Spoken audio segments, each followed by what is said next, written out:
Si vous avez lu et apprécié le premier tome de Avengers vs X-Men dans le format poche de Panini, réjouissez-vous puisque cet été vous avez la possibilité de lire la suite et la fin de ce crossover qui met en scène les deux équipes les plus populaires de l'univers Marvel, les Avengers qui cartonnent au cinéma depuis plus de 10 ans et les X-Men qui sont bien entendu les héros les plus cool de l'univers. C'est un choix audacieux que Panini a fait en sortant ce crossover qui mélange des styles très différents, celui magnifique d'Olivier Coipel et celui que j'adore mais qui est plus difficile pour le grand public de John Romita Junior. Beaucoup de critiques ont été lues sur internet et sur les chiffres de vente auxquels j'ai eu accès, je peux vous dire que ce titre était au sommet. Il était même devant les Ultimates de Mark Millar.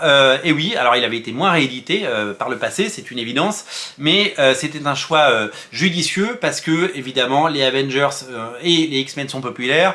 Faire un crossover entre les deux, c'est une bonne idée. Et le rééditer pour lancer cette collection, c'est un pari gagnant puisque ça a marché. Dans le premier numéro, on avait forcément les premiers numéros de cette saga, et dans le second tome, c'est en 2 tomes, ça y est, si vous prenez ça, vous avez tout.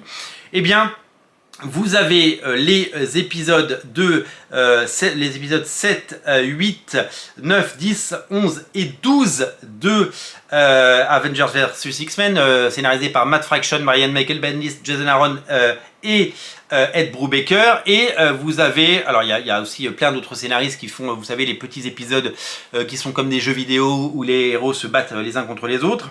Et au dessin, vous avez des génies comme Olivier Coipel, Adam Kubert, Carlo Barberi, Brandon Peterson, Lenin Francis Yu, Tom Raney, Ed McGuinness. C'est la crème de la crème, c'est tout simplement le meilleur pool de dessinateurs qu'on pouvait espérer. La différence entre cette édition et les éditions parues en Deluxe il y a quelques années, c'est d'abord le format, vous l'avez compris, parce qu'un Deluxe c'est beaucoup plus grand qu'un format Pocket. C'est la qualité de papier, parce que les Deluxe c'est du papier brillant alors que là on est sur du papier mat. C'est le prix, parce qu'un Deluxe ça coûte 32 € et que ça coûte 8 € pièce, donc pour 16 € vous avez l'intégralité de la série. Et que la différence c'est que en Deluxe il y avait d'un côté la série principale, donc les 12 numéros plus le 0, par les auteurs que je viens de citer, et à côté on avait tous les épisodes, ce qu'on appelle les tie-in, où on voyait ces combats, ces demi-épisodes, donc des épisodes de 12 pages, où on voyait les héros se foutre dessus, c'est des épisodes assez fun. Moi, ils ont été très critiqués, parce que de toute façon les gens critiquent tout sur internet, mais par exemple on a Hawkeye contre Angel, par exemple, voilà, Hawkeye contre Angel, et donc c'est une histoire courte qui... c'est Lenin Francis Yu qui dessine, et on voit un combat entre le Avengers Hawkeye et Angel des X-Men. Donc le concept, moi je le trouve sympa, j'ai toujours trouvé fun, et dans la première édition on avait la série principale dans le premier tome et les combats annexes dans un deuxième tome. Là ils ont décidé de tout remixer pour que les combats aient lieu au moment où se passe l'action et qu'on ne revienne pas plus tard. Donc ils ont remis dans l'ordre ces récits, et ça fait plaisir parce que ça permet d'avoir une continuité, et on l'espère que ça a été fait de la meilleure des façons. J'ai pas vérifié page à page, je dois vous avouer, mais voilà le concept de l'histoire. Cette saga est un tournant, puisqu'il est question de Phoenix Force, il est question de combat. Il y a du Jim Cheung, et Jim Cheung il est absolument fabuleux.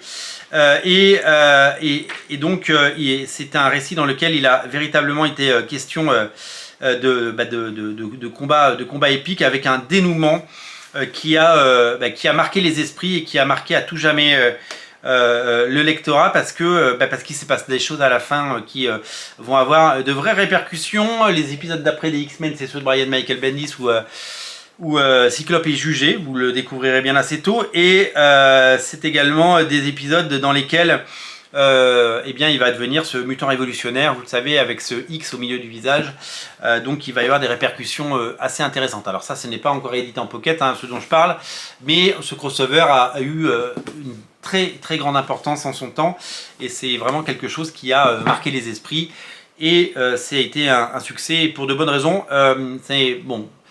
L'histoire, à chaque fois qu'il y a un crossover qui sort, je pense à Civil War, House of M et tous ces trucs comme ça, les gens critiquent quand ça sort, et puis c'est des choses qui sont réhabilitées plus tard. Moi, il y a des choses que j'ai aimées tout de suite.